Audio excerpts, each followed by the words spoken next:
Et salut à tous et à toutes, c'est Berserker et bienvenue dans cette nouvelle vidéo sur le tome 2 d'Oshinoko.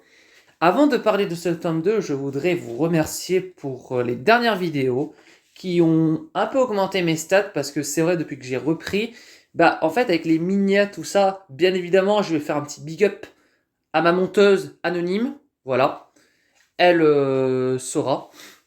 Et sinon, on va reprendre avec la vidéo sur Oshinoko. Donc, je vais déjà vous faire un petit rappel de ce qui s'est passé dans le dernier tome, pour ceux qui n'ont pas vu Previously, tome 1. Aqua et Ruby se sont fait réincarner. C'était un médecin et une patiente mourante qui se réincarnent en deux enfants de stars. Ai se fait tuer par un idol... Non, pas... ça y est, ça commence bien. Non, il se fait juste tuer par un fan dérangé. Hein. Et du coup, par vengeance, Aqua va vouloir retrouver son père qui a sûrement ordonné l'attaque. Voilà pour le petit flashback. Donc, ils ont 14 ans, et du coup, Ruby s'inscrit dans une audition pour rejoindre un célèbre girls band. Et bien évidemment, avec tous ses charmes et toute la paperasse, etc., elle va y arriver, vous en faites pas. Elle est très motivée, notre Ruby. Elle s'inscrit dans un formulaire en ligne, elle dit qu'elle adore les chanteurs de girls band, ce sont des merveilleuses, bon, avec une très bonne écriture, elle a 14 ans, et elle a un regard, tu vois, qui fait ressentir Ai quand elle regarde. Et ça, je trouve ça génial. Bien évidemment, la deuxième épreuve est une épreuve d'entretien, mais pour Ruby, c'est une formalité. Elle a un regard que les jurys s'absorbent dans son regard, qui n'est pas français, mais c'est une belle phrase quand même. Et du coup, elle parle avec le jury, et ça se passe super bien. Avant qu'on parle de tout à coup, voici Aqua, le grand frère protecteur. Bah, ils sont jumeaux, mais oui, c'est un peu lui le grand frère, à peu près. Qui dit à Ruby, tu ne viendras jamais comme maman, parce que tu risques de mourir si un fan dérangé te retrouve alors que tu sors avec un garçon. Attention. Et du coup, Ruby lui dit, t'inquiète pas, un jour je serai comme ma mère. Tout simplement, Aqua qui fait le grand frère poule pour Ruby. Bon, génial. Et du coup, Ruby dit à quoi il a changé. Depuis la mort de maman, il est triste, maussade, il ne vit plus. Et je pense qu'il doit espérer se venger de maman. Du coup, Aqua se fait passer pour le producteur pour appeler Ruby et dire ma petite, tu as échoué dans ton test. Tu as échoué, on n'a pas besoin de te prendre. Plutôt, non, tu as échoué quoi, c'est tout. Et du coup, Ruby pleure parce que elle est déçue d'avoir échoué.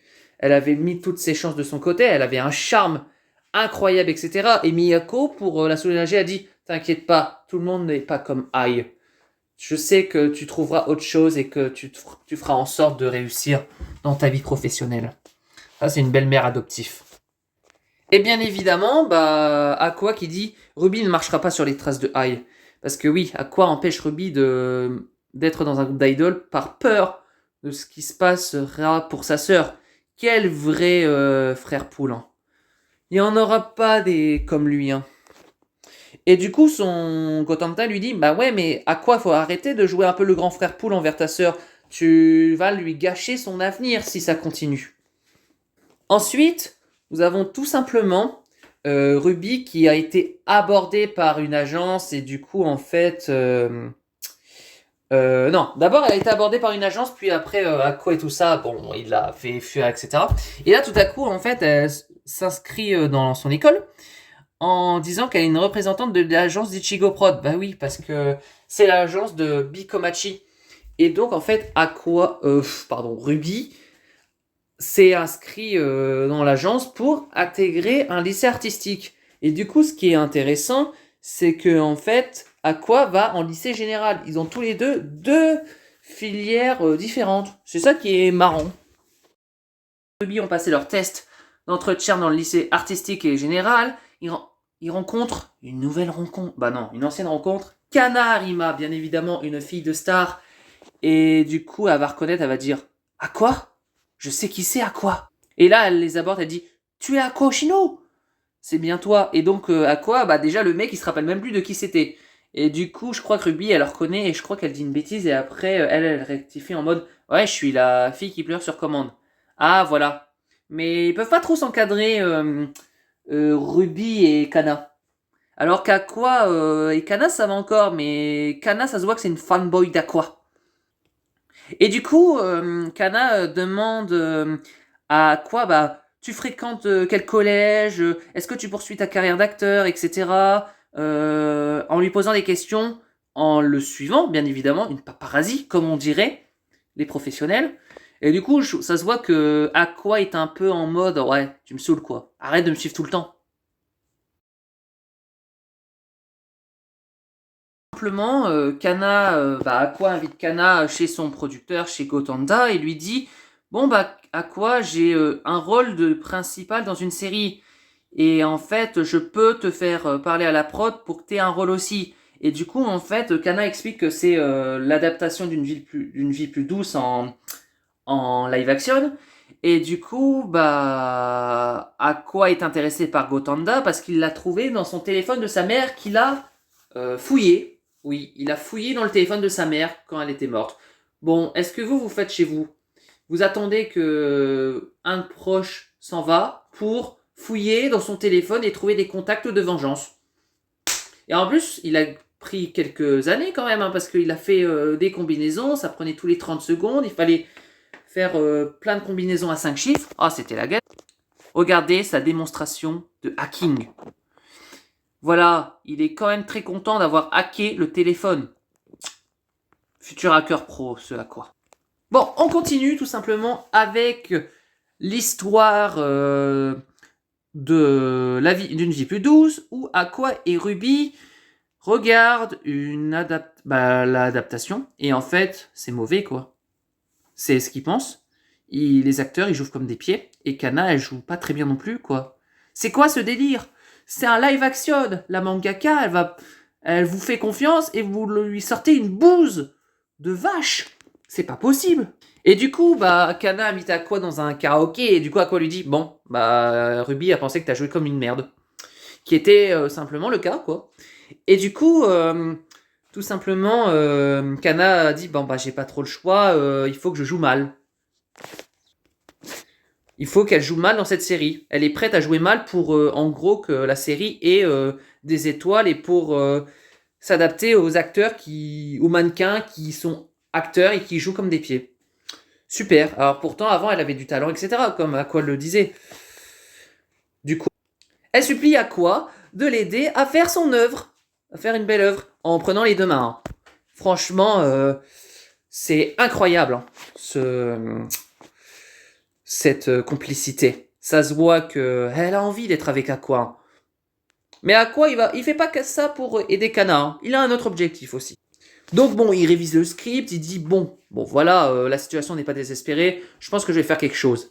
Et du coup, ils vont gérer ça. Mais cependant, il ramène un sac de cigarettes pour faire un test d'ADN. Et résultat du test d'ADN tout de suite. Monsieur Aqua Oshino, nous avons reçu vos tests d'ADN et Kaburagi n'est pas votre père. Donc c'est bien d'aller chercher des cigarettes dans les poubelles pour faire des tests ADN. Mais bon, on n'a pas notre temps de faire des tests ADN d'un enfant gâté d'acteur pour, bien évidemment, concevoir vos convictions. Merci de repasser ultérieurement pour un autre test d'ADN. Voilà. Reprenons. Donc, Aqua commence à jouer la scène et dit à Melt, en fait, t'es moche de près. Et du coup, Melt, tellement en colère, parce que oui, il a fait exprès de le provoquer, bien évidemment. Dans la version anime, il lui dit, heureusement que t'as Photoshop, hein, pour photoshopper de près. Hein. Et du coup, là, il s'énerve, etc. Il commence à péter un câble et il joue bien. Et du coup, Kana est tellement émue qu'elle va tout donner aussi pour faire en sorte que ce dernier épisode soit un franc succès, comme diraient les acteurs. Du coup, elle garde l'espoir, elle arrive à pleurer à la fin, oui, parce que Kana a quand même une réputation de la fille qui pleure sur commande. Si elle pleurait pas sur commande, ça serait une réputation gâchée. Du coup, à la fin, on a la mangaka qui va voir Kana et qui lui dit « Incroyable, vous avez trop bien joué à la fin. Franchement, merci d'avoir porté ma série sur vos épaules. Franchement, je suis très content du résultat, etc. » Et Kana est tellement émue que la mangaka lui dit ça, qu'elle commence à avoir des larmes aux yeux. Bon, plus tard, nous avons Aqua et Ruby qui sont enfin dans le lycée artistique et général. Et du coup, Kana leur félicite d'avoir réussi cette étape. Et du coup, elle leur dit, vous êtes bienvenus dans ce monde de spectacle. Tout simplement génial. Et ensuite, nous avons tout simplement Ruby qui veut inciter Kana à rejoindre Bikomachi, leur groupe plutôt. Parce que oui, elle est tout seule dans une agence avec Miyako. Il faut quand même être trois pour faire un groupe d'idoles. Et bien évidemment, elle essaye de la convaincre, sauf que ça ne marche pas parce que Kana n'aime pas Ruby. Génial, comme en relation amicale, ça commence bien. Et donc quand quand Kana regarde Ruby, ça lui fait penser à Ai des Bikomachi, son regard, son sourire, sa conviction, ça se voit qu'elle est déterminée à avoir ce rôle.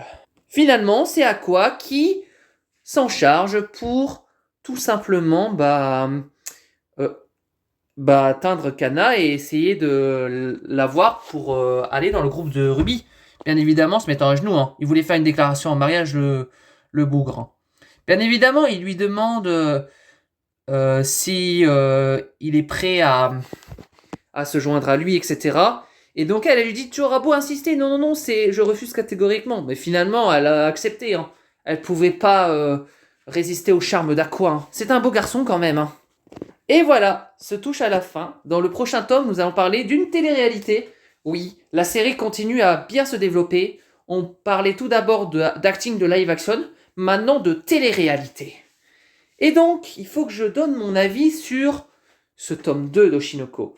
J'ai dû bien l'expliquer ou pas, ça dépend. Mais déjà, le tome 2 est génial.